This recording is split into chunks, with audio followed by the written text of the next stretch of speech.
नमस्ते जी, मैं आचार्य धर्मपाल कुरुक्षेत्र से आज फिर आपके समक्ष एक छोटा सा विषय लेकर के आया हूँ जो पूरे संसार भर के मुस्लिमों के लिए है और इसका शीर्षक है जाऊँ तो जाऊँ कहाँ। आज वास्तव में पूरे संसार का यदि आप दिग्दर्शन करते हैं तो पूरे संसार भर में मुस्लिम वर्ग ही ऐसा है जिसको हर जगह एक प्रताड़ना मिलती है, चाहे वो अपने निजी क्षेत्र में जाता है या कहीं ऑफिस में जाता है या कहीं अन्य विदेश आदि में जाता है। वो जहाँ पर भी जाता है उसकी ईमानदारी पर, उसके विचारों पर, उसके अपने व्यक्तित्व पर एक अलग ही दृष्टि से देखा जाता है उसको। क्यों? क्योंकि पूरा संसार मुस्लिमों को लेकर के आतंक का पर्याय बन चुका है मुसलमान, अराजकता का पर्याय बन चुका है मुसलमान और सारी की सारी कुव्यवस्थाओं को जन्म देने वाला बन गया है मुसलमान। जहाँ भी जाओ वहीं पर इसी प्रकार से इनको अपनी उसी व्यवस्था में अपने आप को देखना पड़ता है और इससे इन सारी बातों को लेकर के जब एक व्यक्ति को बार बार उन शब्दों से गुजरना पड़ता है, उन मानसिक स्थितियों से गुजरना पड़ता है, तो वो व्यक्ति कभी ना कभी आगे चल कर के समाज को अपना शत्रु समझ बैठता है।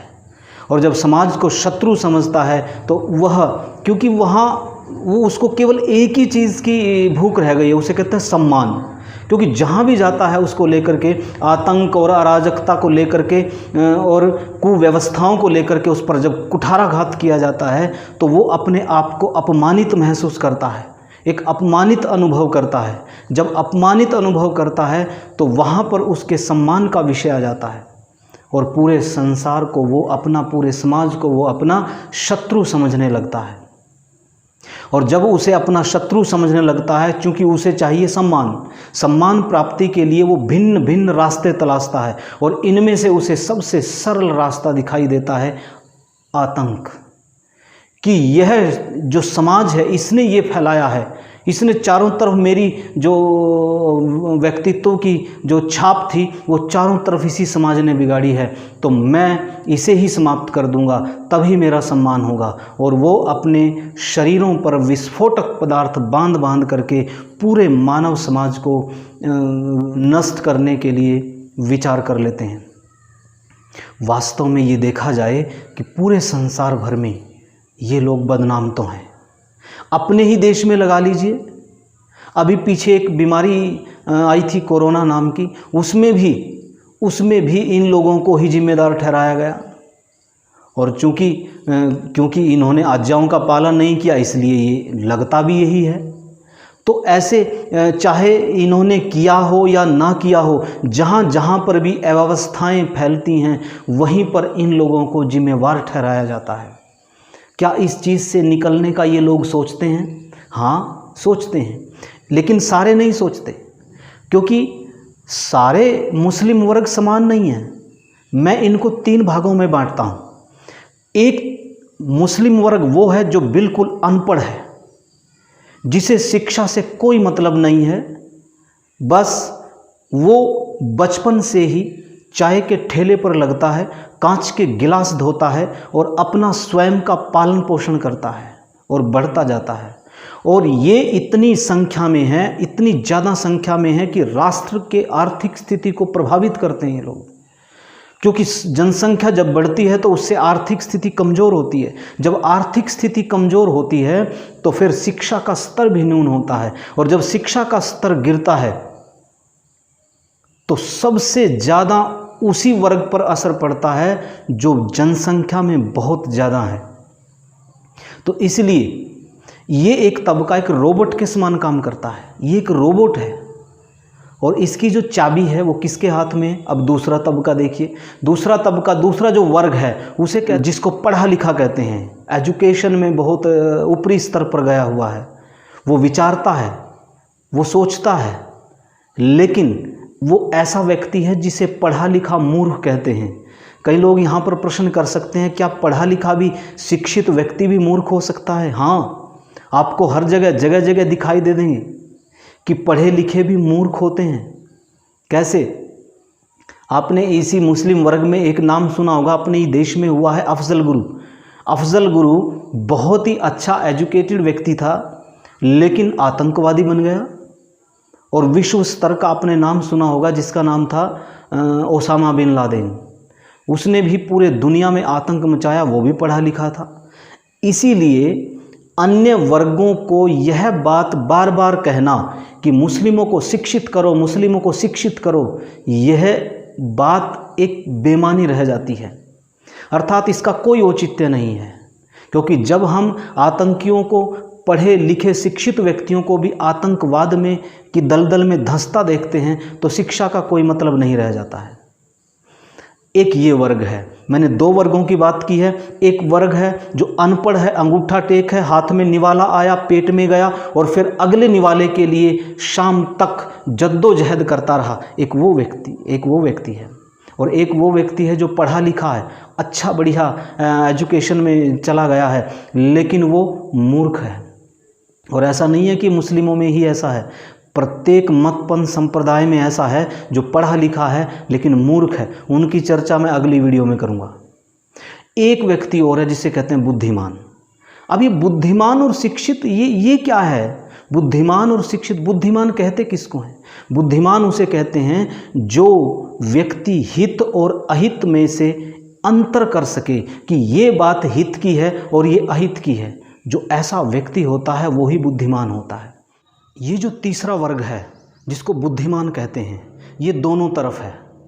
ये पढ़े लिखों की तरफ भी है और ये अनपढ़ों की तरफ भी है, क्योंकि बुद्धिमान उसे कहते हैं जो हित और अहित में से हित का चुनाव कर लेता है और उसी तरफ स्वयं तो चलता ही है, पूरे समाज को भी उस तरफ ले जाता है, उसे ही बुद्धिमान कहते हैं। ये विचार करता है, ये मंथन करता है कि क्यों आज प्रत्येक मुसलमान के साथ ये अपमान उसे झेलना पड़ता है। वो जहाँ पर भी, जिस भी दिशा में जाता है, वहीं पर उसको आतंकवादी का ठप्पा लगता है, वहीं पर उसको अराजक बताया जाता है, वहीं पर उसको कुव्यवस्थाओं का जन्मदाता गिना जाता है। आखिर क्यों ये अपमान, आखिर कब तक चलता रहेगा? एक बुद्धिजीवी मुस्लिम वर्ग ऐसा सोचते हैं। और जब वो इस पर सोचते हैं, विचारते हैं, मंथन करते हैं, तो उनके सामने एक ही रास्ता नजर आता है। क्यों? क्योंकि वो संभावनाएं तलाशते हैं। और वो एक संभावनाएं, बुद्धिमान वो नहीं होता जो एक ही संभावना तलाशता है। बुद्धिमान संभावनाओं के हर कोने में जाता है और उसे जहाँ पर भी उपयुक्त संभावना नजर आती है वो वहीं पर चला जाता है। ये भी संभावनाएं तलाशने वाला बुद्धिमान है। ये सोचता है क्यों ना संभावनाएं तलाशी जाएं, और संभावनाएं तलाशते तलाशते ये एक परिणाम पर पहुंचता है कि हमारा अपमान होने का सबसे बड़ा कारण है कुरान।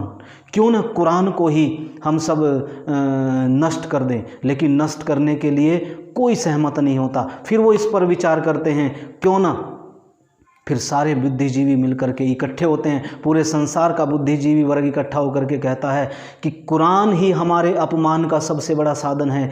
क्यों ना इस कुरान के अंदर जितनी भी मानव विरोधी आयतें हैं, जितनी भी अराजकता फैलाने वाली आयतें हैं, जितनी भी कुव्यवस्थाओं को जन्म देने वाली आयतें हैं, जितनी भी आतंकवाद को बढ़ावा देने वाली आयतें हैं, क्यों ना उन्हीं को ही निकाल करके कुरान को परिशोधित किया जाए, जिससे पूरे मुस्लिम वर्ग का सम्मान हो, जिससे सारे के सारा संसार मुस्लिम को अपने पास बैठाने पर गर्व महसूस करे।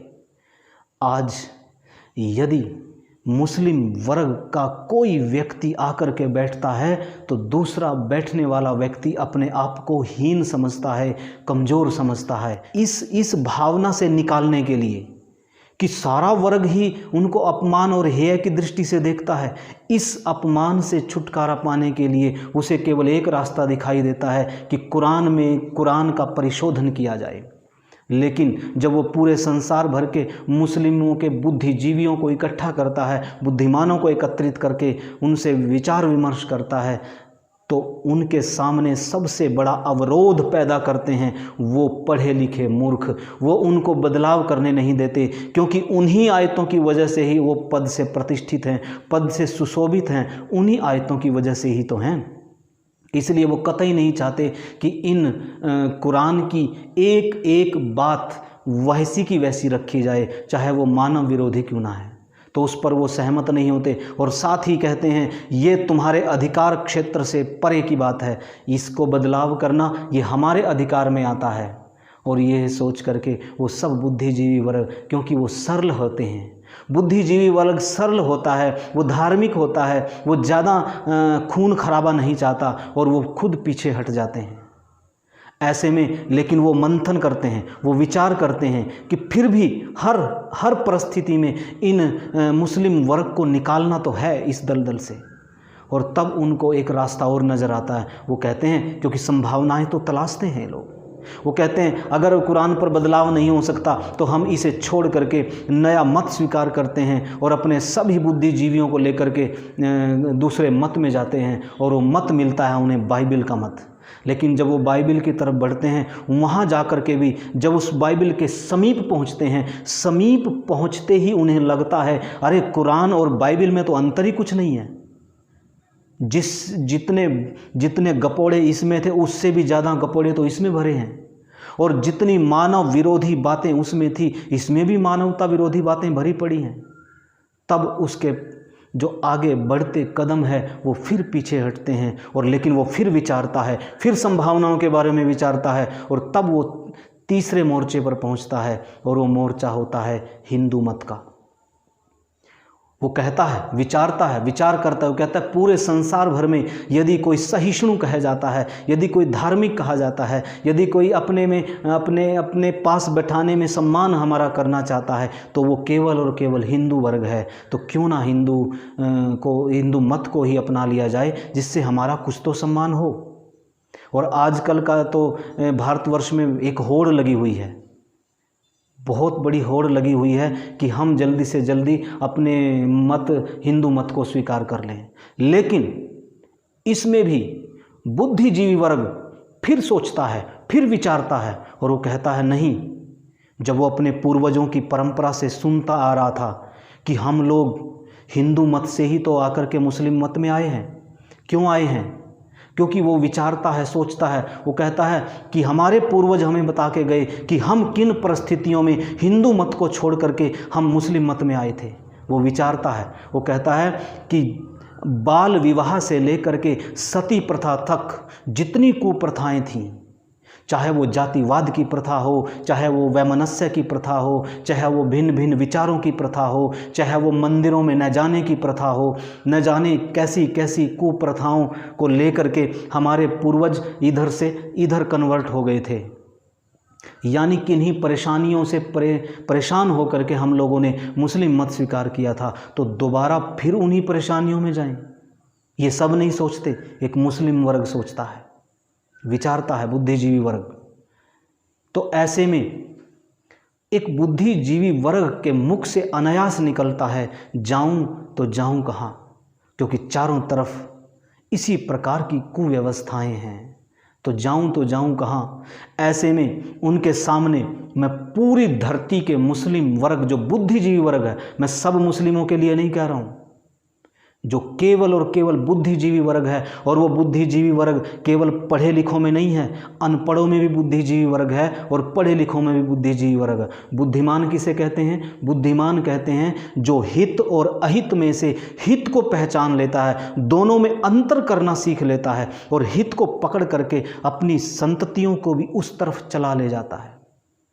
अब मैं हित की बात करने जा रहा हूँ। केवल और केवल ऐसे बुद्धिजीवियों के लिए, मुस्लिमों के लिए एक ही रास्ता बचता है और वो रास्ता है वेद मत का। वेद मत एक ऐसा रास्ता है जो हम सब का कल्याण कर सकता है। पूरी धरती के लिए, मानव जाति के लिए एक ही रास्ता है और वो रास्ता है वेद मत का। मैं प्रत्येक बुद्धिजीवी मुस्लिम वर्ग से कहना चाहता हूँ कि आज से 150-200 वर्ष के लगभग पहले इस धरा पर एक ऋषि आए थे और उस ऋषि ने कुरान को लेकर के बड़े बड़े बुद्धियों के साथ, बड़े बड़े बुद्धिमानों के साथ शास्त्रार्थ किए थे कुरान को लेकर के। एक भी बुद्धिमान मौलवी ऋषि जी का उत्तर नहीं दे पाया, तो उसके परिणाम स्वरूप सहस्रों सहस्रों मुस्लिम जो है वो अपने मत को छोड़ करके वेद मत की तरफ आ गए थे। लेकिन अकस्मात हत्या कर देने के कारण वह कार्य अधूरा ही रह गया। अन्यथा आज इस धरती पर यदि वो ऋषि आज भी होते, इस धरती पर एक भी मुस्लिम ऐसा ना होता जो वेद की विचारधारा से सहमत नहीं होता, क्योंकि ये विचारधारा ही ऐसी है। मैं पूरी धरती के मुसलमानों के सामने ये आह्वान करता हूँ कि आइए, लेकिन पहले परीक्षा कीजिए कि वेद मत में क्यों आऊँ। पूरी परीक्षा कीजिए और फिर उसके पश्चात आप इस मत को स्वीकार कीजिए। और इस मत में एक बात और आपके सामने शेयर करना चाहता हूँ। इस मत को स्वीकार करने के पश्चात यदि आपको कुछ ऐसा लगे कि इसमें भी ये परेशानियां हैं, तो उसको वेद मत के ही द्वारा उन परेशानियों को दूर किया जा सकता है। इसलिए वर्तमान में अपनी उन्नति का, संतानों की उन्नति का, समाज की उन्नति का, राष्ट्र की उन्नति का और कोई विकल्प नहीं है, केवल वेद मत ही विकल्प है, केवल आर्य पथ ही विकल्प है और अन्य कोई विकल्प नहीं है। इसलिए इस वीडियो को अधिक से अधिक शेयर करें, जिससे ये प्रत्येक धरा के मुस्लिमों को, जो बुद्धिजीवी वर्ग हैं, एक एक मुस्लिम बुद्धिमान मुसलमानों को ये मैसेज मिलना चाहिए कि केवल एक मत ऐसा है जो वेद मत जिसे कहते हैं, जो पूरी दुनिया का कल्याण कर सकता है। तो अधिक नहीं कहता हुआ, आपने मेरे इन विचारों को ध्यान से सुना। आप सबका बहुत बहुत धन्यवाद। और एक आपसे प्रार्थना है कि इस वीडियो को अधिक से अधिक शेयर करें, और ये जो वीडियो हैं उनको यदि आप देखना चाहते हैं तो इस चैनल को भी सब्सक्राइब करें। आप सबका धन्यवाद। नमस्ते।